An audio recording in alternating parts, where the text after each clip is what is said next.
The presidential candidates both used speeches today to talk about this weekend's shooting, each trying in their own way to convince voters they would do a better job keeping the nation safe.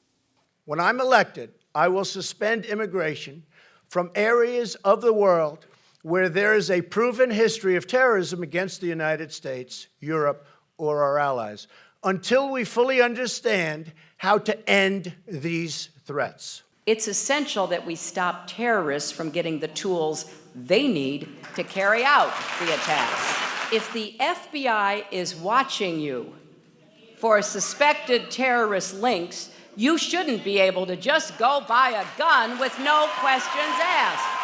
Earlier today and throughout much of yesterday, there was a big focus on the terminology the candidates were using to talk about terror attacks. Donald Trump has long criticized Hillary Clinton, Barack Obama, and others for their refusal to use the term radical Islam.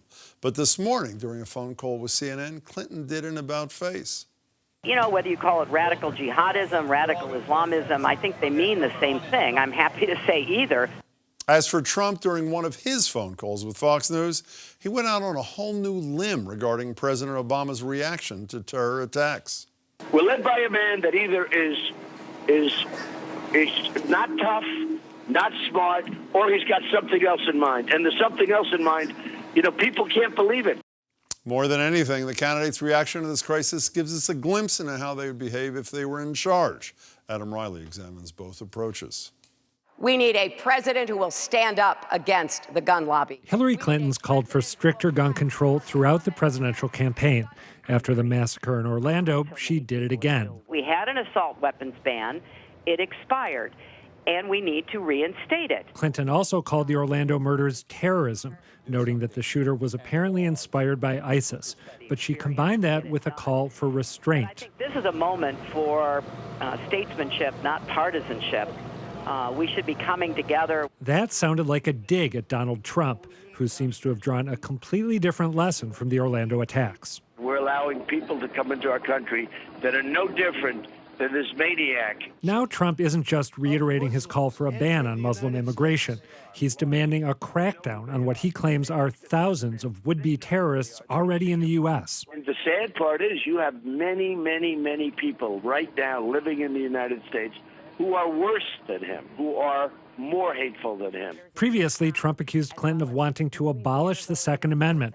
Today, he scoffed at the notion that Orlando bolsters the case for stricter gun laws. The bad guys will have the assault rifles, and the people trying to protect themselves will be standing there with a BB gun. What Orlando does demonstrate, Trump says, is that President Obama is incompetent or worse. We're led by a man that either is not tough, not smart, or he's got something else in mind. And the something else in mind, you know, people can't believe it. Later, Trump declined to elaborate, but by then, his main point was clear. His response to a tragedy like Orlando would be totally different than Hillary Clinton's. Adam Riley joins me now. Hey, Adam. Hey, John. You know, while there's a lot of focus on the Trump speech this afternoon, to me, it pales in importance or magnitude compared to what he said earlier today. I said right before your package. Yeah.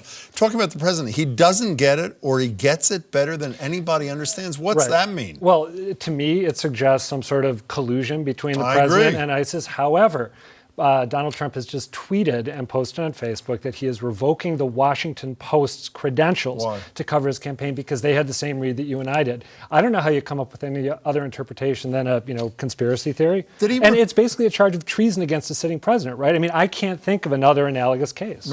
Did he repeat it in the speech this afternoon or he didn't? Nope, I thought he might and he stayed away from it. Can we go to the other side of the spectrum? You know, after San Bernardino, Hillary Clinton says one of the reasons she doesn't use the term radical Islam, as does not the president, is because it tends to indict a whole religion. Right. And then sort of as a throwaway line today, it's no big deal, I'll call it, doesn't matter what you call it, which suggests to me that there's fear in the Clinton camp that the Trump attacks on this thing were actually gaining some ground. Is that a fair I agree statement? with you, and I think it's worth remembering that Republicans were hitting Obama on this going way back into 2015, maybe longer than that.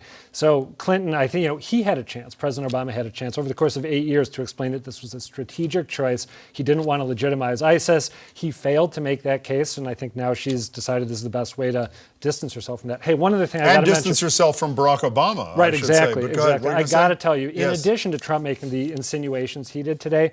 Roger Stone, the Trump ally, told Sirius XM, Breitbart's show on Sirius XM, that Huma Abedin, Hillary Clinton's right-hand woman, could be either a Saudi spy or a terrorist agent. Did you see the movie Wiener yet? Not yet. She's big time in it. Nice to see you, Adam. Thanks, Jim. Take care.